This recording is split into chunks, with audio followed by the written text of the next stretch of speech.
At a meeting of central bank heads and finance ministers dubbed Bretton Woods II, the plan for world government was unveiled by the very bankers that had engineered the collapse. Formerly sovereign countries would now pay their taxes directly to the banking cartel. Hundreds of new carbon taxes, controlling every facet of human activity, would only be the beginning.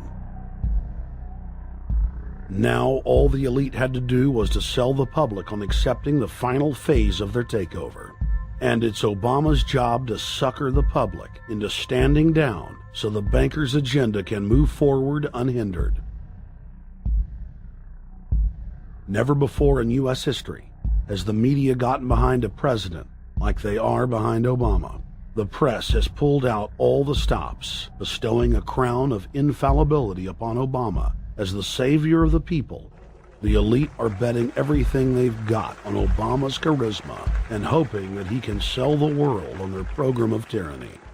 Yes, there have been differences between America and Europe. No doubt there will be differences in the future. But the burdens of global citizenship continue to bind us together. A change of leadership in Washington will not lift this burden. In this new century, Americans and Europeans alike will be required to do more, not less. Partnership and cooperation among nations is not a choice. It is the only way. We've got to give them a stake in creating the kind of world order that I think all of us would like to see. In truth, Obama is not simply continuing George W. Bush's policies. He is radically expanding them. I thank President Bush for his service to our nation. This film has documented the painful fact that Barack Obama's agenda is the complete opposite of what he has claimed it to be. Now we will reveal what Barack Obama and his controllers' true agenda is. Number 1. Bring the United States under the complete regulatory control of a private offshore superbank known as the Bank of the World. More than 100 new taxes are now being developed under the umbrella of curbing greenhouse gases. The new taxes will be paid directly to the private bank consortium. At the producer level, taxes will be paid on farm animals' flatulence. At the consumer level, there will be carbon taxes on all forms of meat, beef, poultry, pork, and fish. All cars will be fitted with satellite tracking boxes that will tax driving by the mile. And an added tax will be placed on all fossil fuels, including motor oil and natural gas. All plastic products will have a carbon tax added. Outdoor space heaters and fireplaces are to be taxed. All electricity produced by coal-powered plants will be taxed. Under the cap-and-trade system, citizens will be forced to pay taxes on thousands of products to private cap-and-trade services owned by Al Gore and other elitists. There will be taxes on light bulbs, water, trash pickup, air travel, train travel, bus, ship, medicine, steel production, mining, clothing, laundry, asphalt are just a few of the new taxes to be levied. But to truly transform our economy, to protect our security and save our planet from the ravages of climate change, we need to ultimately make clean, renewable energy the profitable kind of energy. So I ask this Congress to send me legislation that places a market-based cap on carbon pollution and drives the production of more renewable energy in America. That's what we need. The notion of anthropogenic global warming is a fraud. In other words, the idea that the planet is getting warmer and that human activity is somehow responsible is a pseudo-scientific fraud. It's a big lie. It's a monstrosity. Remember the Nazis, they had race science, race hygiene. They said Aryan blood is different from any other kind of blood. This was, of course, idiocy, a fantastic piece of nonsense. Today, we've got something similar. Global warming caused by human activity, and the answer to that is carbon tax plus cap and trade, according to the wishes of Al Gore, Prince Charles, and basically the entire world banking community, the world oligarchy. What they're trying to do with that is to perpetuate the current system where bankers rule the world, financiers rule the world, and the rest of us get the crumbs from the table. But remember, if you try to put on cap and trade and a global warming carbon tax with the idea that you're going to save the polar bears, what you're going to do is destroy human society. You're going to cause genocide on a massive scale. The deaths will be measured in the hundreds of millions and indeed in the billions. Just the idea of global warming means that there'll be no development for Africa, no development for the poorer parts of Southeast Asia, and no world economic recovery of any kind ever in our entire lifetime. So it's important to expose and fight the pseudoscientific fraud of global warming. One more point about this. You don't need a climatologist to know that this stuff is a fraud. I'm a historian. I can tell you, in the last 1,000 years, we had a period of very warm temperatures called the medieval warm period, where all kinds of grapes and semi-tropical stuff was growing very far into the northern hemisphere. That was about 1100, 1200.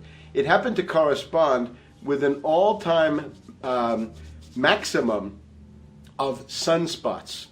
Right now, we can say that we're going into another maximum period where there'll be some warming, but we're well within the limits of the medieval warm period.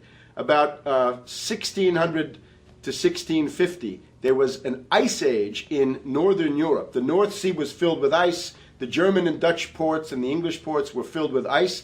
That corresponds to an all-time minimum of sunspot activity, the Spörer minimum and the Maunder minimum. So this has largely got to do with solar activity. We can see that other planets, not just the Earth, are warming slightly as a result of increased solar activity. But we're well within the minimum. So what the oligarchs claim to be an open and shut scientific case is a piece of pseudo-scientific nonsense, and it should be rejected. Number 2. The social engineers are fully aware that the Obama craze will wear off quickly, so they are racing to put in place the most oppressive police state control grid in human history. 20,000 battle-hardened regular Army troops are now being deployed to patrol the streets of the United States. FEMA is now building giant camps in every region of the country, and the Congress has introduced bills like the National Emergency Centers Act, H.R. 645, which merges local governments and the police under federal control. And as we all know that have watched these things, they're ready for the riots.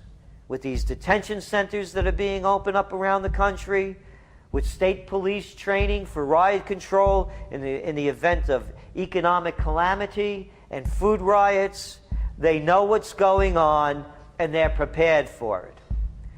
So people better also prepare for it themselves. Anyone that's not prepared for what's going to happen, they deserve what they get, because there's enough information out there pointing to the problems, and they should take all precautionary actions. Next, Obama ordered the Defense Department to issue DoD Directive 1404.10, establishing a 1 million person civilian army under his control. Simultaneously, Obama launched USAService.org. The new website deceptively masquerades as a federal agency, but in reality is a recruiting tool building a separate, completely private army outside of government that takes orders directly from Obama's controllers.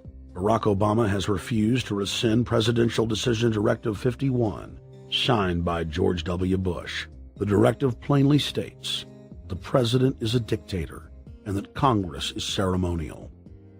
We cannot continue to rely only on our military in order to achieve the national security objectives that we've set. We've got to have a civilian national security force that's just as powerful, just as strong, just as well funded. President Obama and his Chief of Staff, Rahm Emanuel, have repeatedly stated on the record that all Americans below the age of 64 will be forcibly conscripted into federal service. Citizenship is not an entitlement program. It comes with responsibilities. Everybody somewhere between the ages of 18 and 25 will serve 3 months of basic training and understanding in a kind of civil defense. Now, it doesn't always have to be service in uniform, one of the things that if you talk to our generals, they are desperate for is a civilian counterpart to our military forces. So is this compulsory then? Well, you have to, in a sense, it's required of everybody, 18 to 25, 3 months, and at some point at that point you do it. Obviously, I'm not going to say perfect legislation. We'll work that process through. You could do it during a college summer, or you could do it after high school.